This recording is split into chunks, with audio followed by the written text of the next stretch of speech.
because it is becoming more and more obvious that whiteness is a dysfunctional system, that it is a pathology that poses a danger to the well-being of individual white people, definitely to the well-being of Black and other people of color, and it poses a threat to the fabric of our democracy if left unchecked.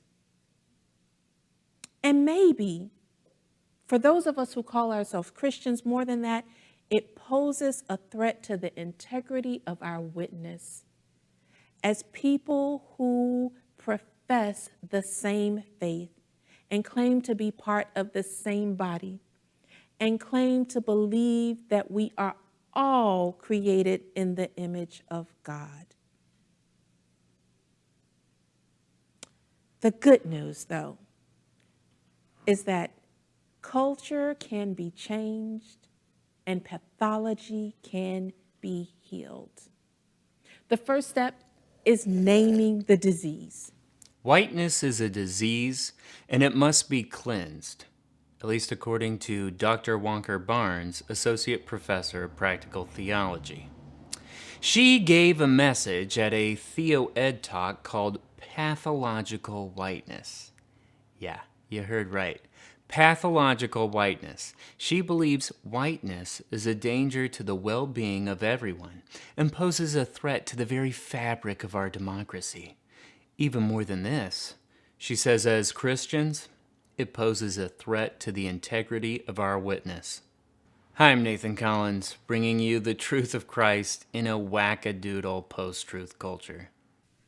How does it feel to be a problem? This was the question that W.E.B. Du Bois posed to Black Americans in 1903 in his now classic text, The Souls of Black Folk. I find it interesting that Du Bois is becoming a more and more famous figure of American history, shading out the other African American from the same time period who used to be the most well-known and taught about in public schools, elementary schools for many decades. This figure, now seemingly lost to history, was none other than Booker T. Washington.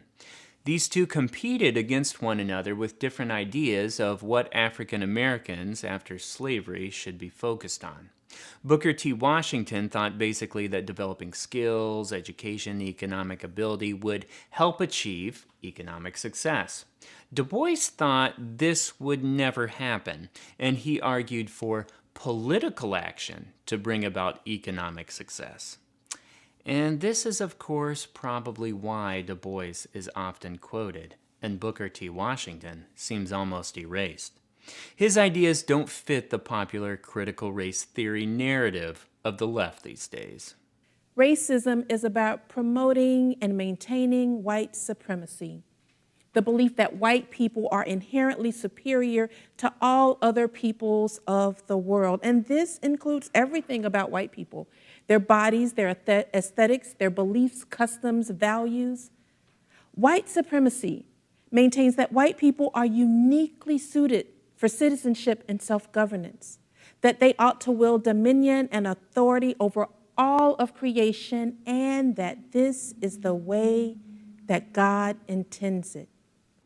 So the U.S., where Dr. Walker Barnes is speaking, promotes white supremacy. In what ways is this currently true? Have you seen most of Europe, Asia, Africa versus the United States?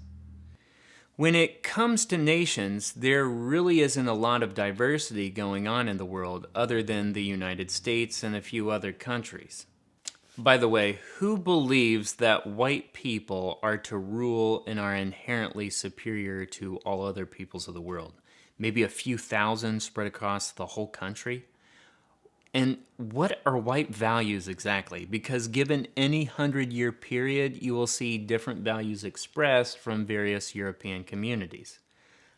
Another thing, didn't this used to be called stereotyping? Do you think European societies that had white people just stayed stagnant for thousands of years? This is what we call a straw man argument, setting up a fake view that no one holds and then knocking it down to show how strong your argument is. There is no view that exists that she is attacking. She's acting like Don Quixote out there tilting windmills, believing them to be giants, and herself a supposed social justice knight. When really the problem lies in the hearts, minds, bodies, and souls of the oppressors. Indeed, if anything has become clear since the election of November 2016, it is that America has a problem and its name is whiteness. The problem has a name, and its name is whiteness. White people are the oppressors, according to this professor. The real problem, why people are poor or have problems, is because of the oppressors, white people. The reason people voted on November 2016 isn't because they didn't feel like they weren't being heard or they hated getting steamrolled by other people's beliefs that reflect only the views of a few large cities on the East and West Coast, or that they felt that economically the future of their small towns looked very grim and nothing changed when they trusted in the previous administration that promised change, or that they hated everything that had come to be in Washington and wanted revenge, so they voted for Trump because of a steaming hatred for spending decades feeling voiceless as one side seemed to be trampling them down? Or is Dr. Walker Barnes right? They did it because they needed to uphold white supremacy? This is a great picture of the dysfunction going on with the two sides. Neither one correctly hears or believes the other's position. The people who are conservative have given you their position loudly and very clearly for decades, but it doesn't seem to matter, because the left has already written everything they would say off. They don't agree with our beliefs. Well, the only reason isn't because they have serious disagreements, because the people who live in the middle of the country are obviously backward simpletons, and our ideas are overwhelmingly true, so they must be forcing themselves not to agree with us because they must be subconsciously racist. Yes, that's it. Now all we need to do is get them to agree with our solutions and values by letting them know they're racist, and then tell them how to fix their racism, and they'll clearly see we are right about everything else. And then there will be no more disagreements, and we can continue marching on with our view of progress, with everyone agreeing with us. Do I paint a correct picture, or do I exaggerate? How does it feel to be a problem? Now, you might be uncomfortable by my explicit naming of whiteness and my use of terms like white people. It might feel like an insult or an accusation, but that itself is part of the problem. Why is it, after all, that we can use terms like Black and Latinx and Indigenous and Asian American, but when we say white people cringe? Why is it that I am comfortable checking off the black box on survey forms, but white people don't like to have their race named out loud? Why is it that I can have a racial identity and white people cannot? That my race is marked, but whiteness is considered normal, neutral, just American? So again, I'll ask, how does it feel to be a problem? Why is it white people get uncomfortable? Well, it's quite simple, Dr. Walker Barnes. It's all about context. The term white people is fine, although honestly I think we should get away from the idea of race altogether, as it is a subjective marker that is an objective reality. Also, more importantly, it seems to be mostly used to pit people groups against one another for the gain of a few race hustlers who profit from it. Nonetheless, when using any label in a way that says you're the problem and your existence is bad for people, these are the kinds of statements racists and dictators who want to exterminate groups of people they don't like tend to use their words.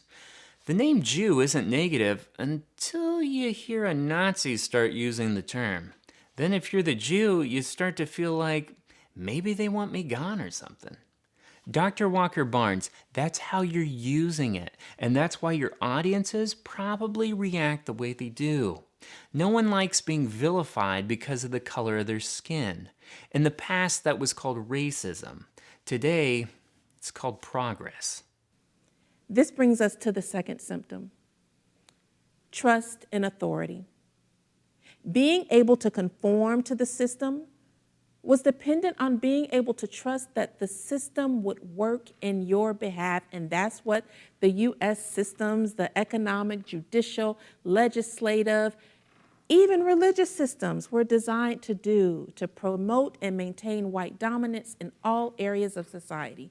Dismantle all authority, economic, judicial, legislative, religious, because these systems, according to Dr. Walker Barnes, promote and maintain white dominance in all areas of society. This is where you get to see the core philosophy here of critical race theory, or CRT for short. She subscribes to a belief that descends from Marxism. Marxists thought that it was through conflict of the social classes, like rich and poor, that society would progress to a better world. They thought for a long time that this would inevitably happen, and when it didn't come in the United States or much of the West, and then later what seemingly looked like a reversal to at least some extent in the East with Russia and China, new branches of what is called conflict theory began to emerge. Conflict theory, in simplest terms, is the idea that society advances through conflict with one another. This comes from Karl Marx and how he saw human historical progress. He believed history showed that human progress came about through conflict, so he believed that it would happen naturally again. The problem, of course, for his followers is that it didn't happen really. The world still embraces capitalism as the assumed economic system with variations of degree with government intervention. So his followers, being dissatisfied with the way things were progressing, took action to make conflict happen artificially, if not economically, through social groups. This is where conflict theory breaks up into many different variations, like gender conflict theory or racial conflict theory.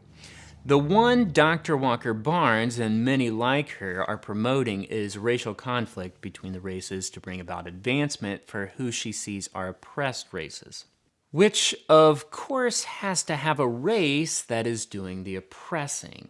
This, of course, means they must tear down and attack all structures in a society racially. Through this conflict, she believes it will bring about positive change for people of color. In her view of how change happens and how opportunities are gained, it isn't through using the current society's system or finding ways to cooperate, but it's through tearing down systems. It's through dissent, not cooperation. This, of course, is based off a lot of flawed beliefs, a few being: is it actually true that progress has only come about through death and destruction in history? And more than that, isn't this an evil way to go about change? And also, on top of all this way of bringing about change seems to go in direct conflict with numerous teachings from the New Testament about unity, peace, submission, honoring authorities, whether good or bad, and many other things. Believing in the myth of meritocracy, the idea that people get what they deserve and earn. So if bad things happen to people like poverty or slavery or getting killed by police, it must be because they've done something bad to deserve it, or because they failed to do something good to avoid it. This is how you think when you've been taught to trust in the system. So we shouldn't believe in the myth of meritocracy? You mean because we should believe in the myth of equity, where everyone gets the same of everything no matter what?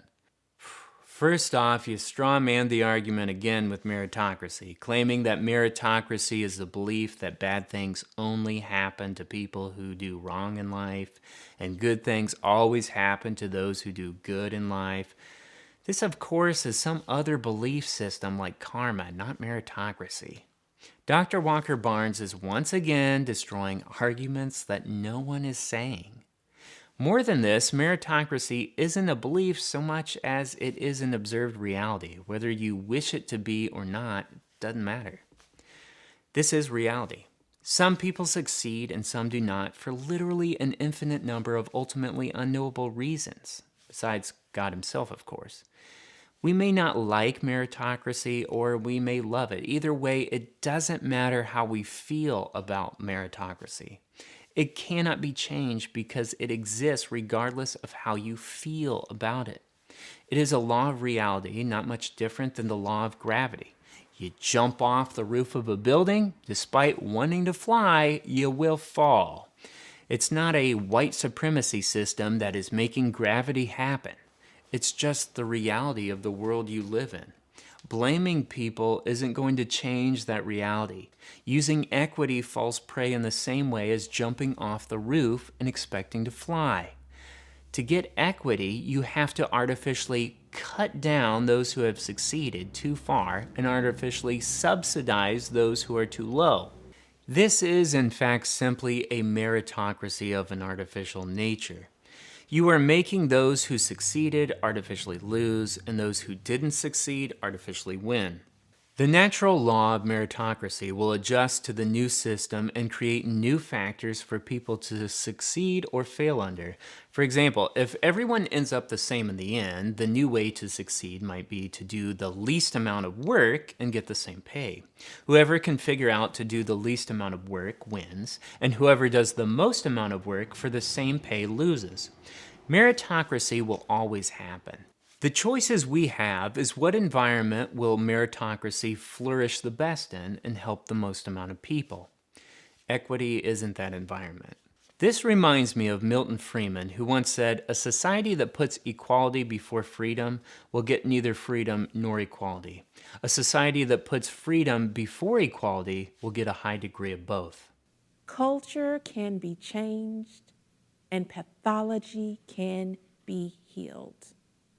The first step is naming the disease and then identifying its symptoms. And I have given you 3 to begin working with today: conformity, trust in authority, and selective sight. The next step and your challenge is to begin to determine how each of these is evident in your own life and to begin to practice little acts of dissent against the pathology of whiteness. Because little acts of dissent can and do make a difference.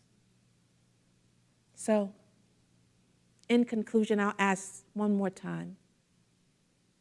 How does it feel to be a problem?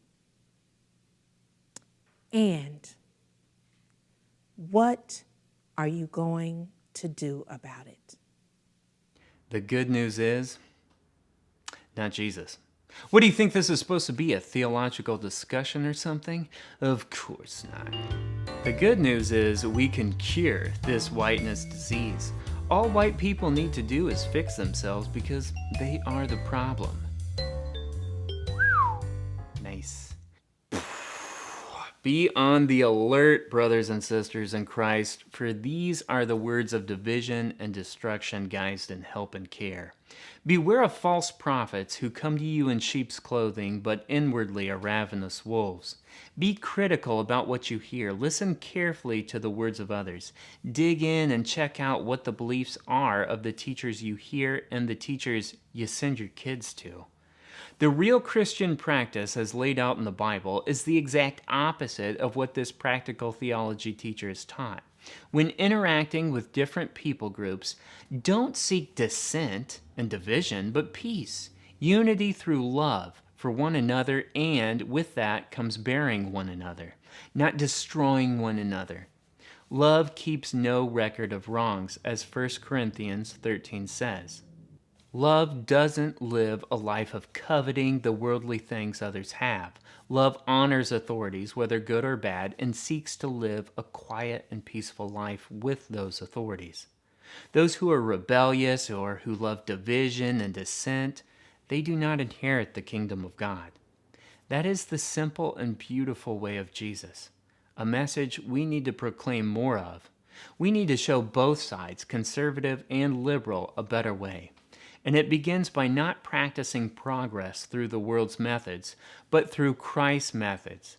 Make sure you talk this week with someone you disagree with. Show you're a human being just like them, and that you care about them. Even though you may disagree, and it's okay to disagree, don't let people be indoctrinated with this non-human monster version of a bad guy that Dr. Walker Barnes has created people who disagree with her out to be. Show them you're a brother, a sister, a human being just like them. Well, that's all for this episode, but if you like this episode, go ahead and subscribe and check out our other episodes as we address different issues in our world and bring you the truth of Christ in a post-truth culture. Grace and peace, brothers and sisters.